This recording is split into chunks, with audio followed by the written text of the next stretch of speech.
Class को शुरू करने से पहले एक महत्वपूर्ण सूचना यह है कि पिछले क्लास में मैं वीडियो बनाते वक्त एक गलत चीज़ बता गया था। आप उसे करेक्ट कर लेंगे। मैंने यजुर्वेद जो होता है, यजुर्वेद के पाठ करने वाले ऋषि को अघर्यु कहा जाता है। अघर्यु कहा जाता है। अघर्यु यहाँ पे मैं लिख देता हूँ। अघर्यु यजुर्वेद के पाठ करने वाले ऋषि को अघर्यु कहा जाता है, जबकि मैंने इसे अथर्ववेद में बता दिया था। इस बात को नोट कर लेंगे। अब हम लोग अपने क्लास पे स्टार्ट करते हैं। हम लोगों ने यह जाना कि वेद जो है वह एक प्रकार का धार्मिक ग्रंथ है और इसका वास्तविक अर्थ जो होता है वह ज्ञान होता है।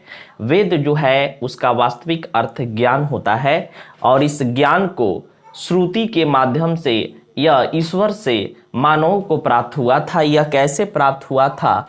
तो ये वेद जो होता है वह अपौरुषेय कहा जाता है। वेद को अपौरुषेय कहा जाता है, अर्थात इसकी रचना जो है यह मानव द्वारा नहीं की गई है। यह ईश्वर के द्वारा मानव कल्याण के लिए इसे धरती पर भेजा गया था। अगर हम बात करें कि विराट पुरुष जो है एक आदि ब्रह्मा, मान लीजिए कि एक सृष्टिकर्ता है, सबसे बड़ा आदि विराट पुरुष जो है वे आदि ब्रह्मा मान लीजिए, कारण ब्रह्मा मान लीजिए, जो इस सृष्टि के कारक हैं, उन्होंने मानव कल्याण के लिए इसे 4 ऋषियों को यह ज्ञान, यह वेद दिया और वह श्रुति के रूप में दिया, अर्थात उनको इस सुना के बताया।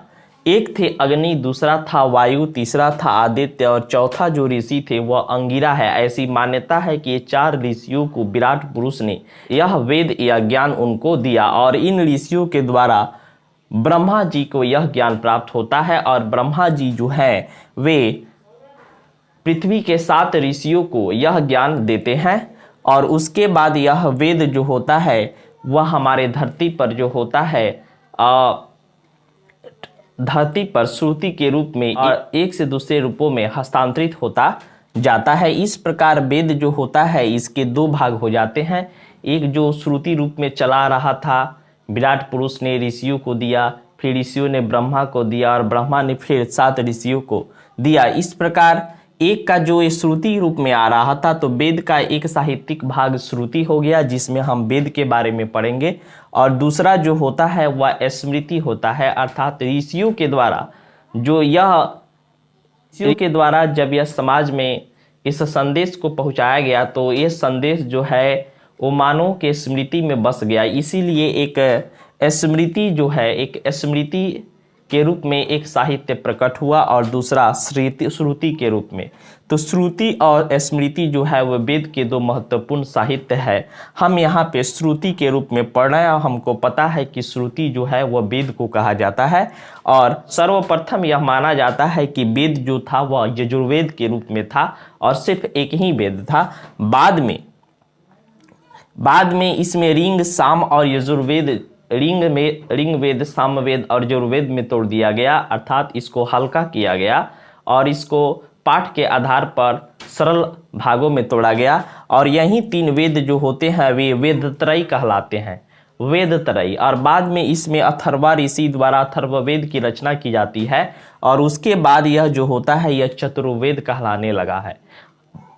एक्चुअल में यह 3 वेद ही थे। बाद में अथर्वा ऋषि ने भी इस वेद की रचना कर दी, अथर्ववेद की, और उसके बाद यह त्रिवेद से, वेदत्रयी से, मान 3 वेद से यह चतुर्वेद, यह 4 वेदों का धार्मिक ग्रंथ कहा जाने लगा।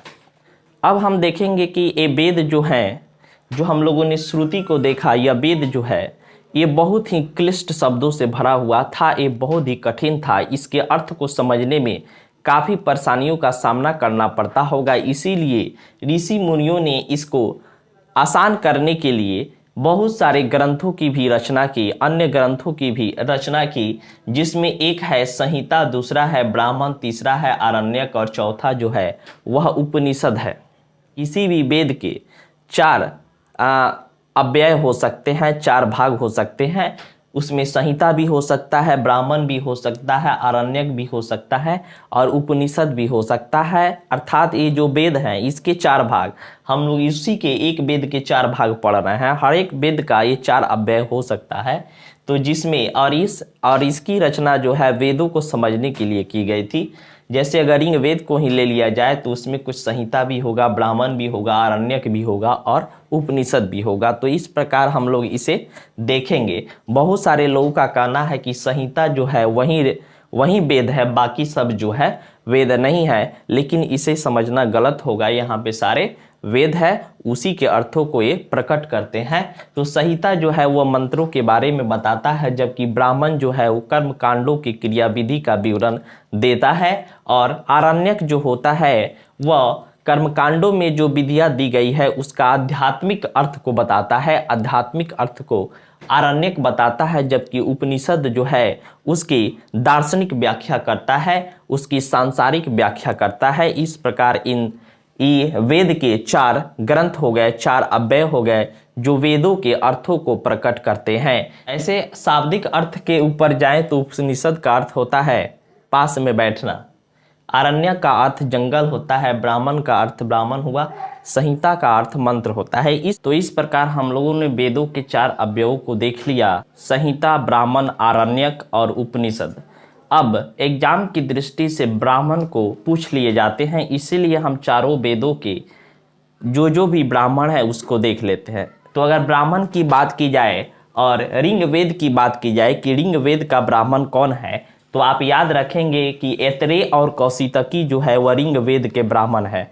ऐतरेय और कौशितकी, ऐतरेय और कौशितकी ऋग वेद के ब्राह्मण है, जबकि सामवेद के ब्राह्मण जो है वो जैमिनी और तांडुय है। जैमिनी और तांडुय जो है वे सामवेद के ब्राह्मण है, जबकि यजुर्वेद के तैत्तिरीय और शतपथ ब्राह्मण यजुर्वेद के ब्राह्मण हैं। यजुर्वेद के तैत्तिरीय और शतपथ ब्राह्मण है, जबकि गोपथ जो है वह अथर्ववेद के ब्राह्मण है। तो इस प्रकार आप इस ब्राह्मण को भी याद रख लेंगे कि ऐतरेय और कौशितकी ऋग्वेद के ब्राह्मण है, जैमिनी तांडोय सामवेद के ब्राह्मण है, तैत्तिरीय और शतपथ यजुर्वेद के, और जबकि गोपथ जो है वह अथर्ववेद के ब्राह्मण है। वेदों को समझने के लिए आगे भी कई ग्रंथों की रचना होती है, जैसे वेदांगों की रचना की जाती है, उपांगों की रचना की जाती है और कई उपनिषदों की भी रचना की जाती है। इसके आगे भी पुराण, रामायण, महाभारत, गीता आदि कई ग्रंथों की रचना होती है और वेदों के अर्थ को समझाने की कोशिश की जाती है। तो इस प्रकार अब हम लोग वेदांगों के बारे में जानकारी हासिल करेंगे। वेदों को समझने के लिए 6 वेदांगों की रचना की गई है। 6 वेदांग इस प्रकार है: ज्योतिष, कल्प, छंद, शिक्षा, निरुक्त और व्याकरण। ज्योतिष जो है वो खगोल विज्ञान से संबंधित है, जबकि कल्प जो है वह धार्मिक कर्मकांड से संबंधित है, धार्मिक नियम कानूनों का संग्रह है, और छंद जो है वह पद को छंद कहा जाता है। कविता का जो लय होता है वह छंद होता है, वह पाठ होता है।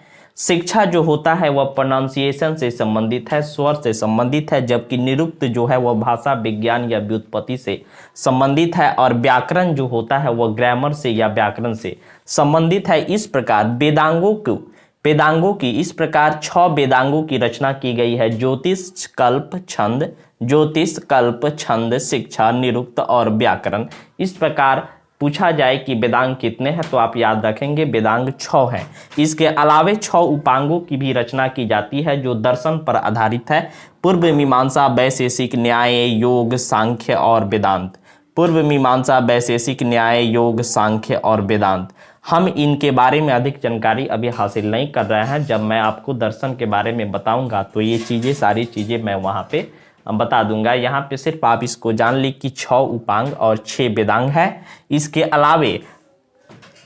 अलावे उपनिषदों की भी रचना की जाती है, और उपनिषद जो थे वे काफ़ी आसान थे, इसीलिए अधिक उपनिषदों की रचना की गई है। और 108 उपनिषद मिलते हैं, जिसमें से 10 उपनिषदों का नाम मैंने बोर्ड पर लिख दिया है ताकि आप इसका नाम जान सके। इसके अलावा कुछ और चीज़ ज़्यादा जानने की आवश्यकता नहीं है। इसमें इस उपनिषद है, केन है, कंठ है, प्रश्न है, मुंडक है, मांडुक्य है, ऐतरेय है, तैत्तिरीय है, छांदोग्य है, बृहदारण्यक है। इस प्रकार मैंने 10 प्रमुख उपनिषदों का नाम लिखा है। इसके अलावा टोटल उपनिषदों की बात की जाए तो संख्या में टोटल उपनिषद जो हैं वह 108 हैं। इसमें से सबसे छोटा उपनिषद जो है वो मांडुक्य उपनिषद है, जबकि सबसे बड़ा उपनिषद जो है वह बृहदारण्यक उपनिषद होता है। इस प्रकार हम लोगों ने उपनिषदों को देख लिया। इसके अलावा बहुत से स्मृतियों की भी रचना की जाती है, जैसे रामायण, महाभारत, भगवत गीता, पुराणों की रचना की जाती है। पुराणों की संख्या 18 है। सिर्फ आपको ये संख्या ही ध्यान में रखना है और इन सारे पुराणों का नाम नहीं जानना है। हालांकि एक दो मैं बता देता हूँ। कुछ विष्णु पुराण, जैसे विष्णु पुराण, शिव पुराण, मत्स्य पुराण, नारद पुराण, बहुत सारे पुराण आते हैं। टोटल 18 पुराण हैं और ये सारे जो धर्म ग्रंथ रचना किए गए हैं, पुराण जो है वो अंधविश्वासों से भरा हुआ है। तो इस प्रकार जितने भी ये आप सहायक ग्रंथों को देख रहे हैं, या ये स्मृति हो सकता है या फिर श्रुति हो सकता है, वह वेदों को समझने के लिए रचना की गई थी। इस प्रकार हम लोगों ने इसकी सारी जानकारी, वेदों के संबंध में जानकारी हासिल कर ली। अब हम लोग वेद को जो 2 भागों में बांटा था, ऋग वैदिक समाज, ऋग वैदिक काल और उत्तर वैदिक काल, तो हम लोग ऋग वैदिक सामाजिक धर्म और राजनीतिक प्रणाली के बारे में अध्ययन करेंगे। वहाँ के सामाजिक पहलू को अध्ययन करेंगे, राजनीतिक सिस्टम को अध्ययन करेंगे। इसके लिए आप मेरा नेक्स्ट वीडियो देखना ना भूलेंगे।